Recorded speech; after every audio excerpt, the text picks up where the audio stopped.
ए कढ़ेई रे छोट छोट पत्थर भाया बो कौन गरम करछंती किछि जानी होनी तो कौन आपण मैंने जानी पाले कि नहीं।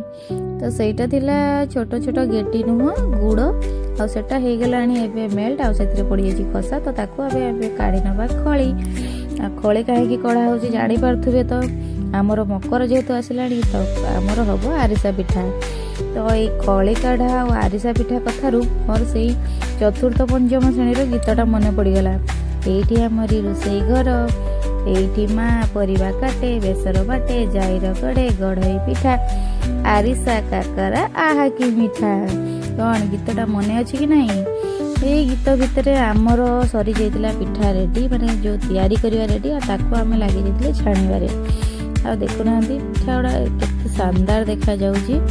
तो मकर पाई आरिसा पिठा तो निहाती प्रत्येक घरे हुए मयूरभंज रे खास करके निहाती हुए समस्त घरे। तो ये देखो आमर पिठा हो गला रेडी आ केते सुंदर देखा जाउची। को मानकर सब आरिसा पिठा मकर रे हेइची कमेंट रे निहाती जणैबे।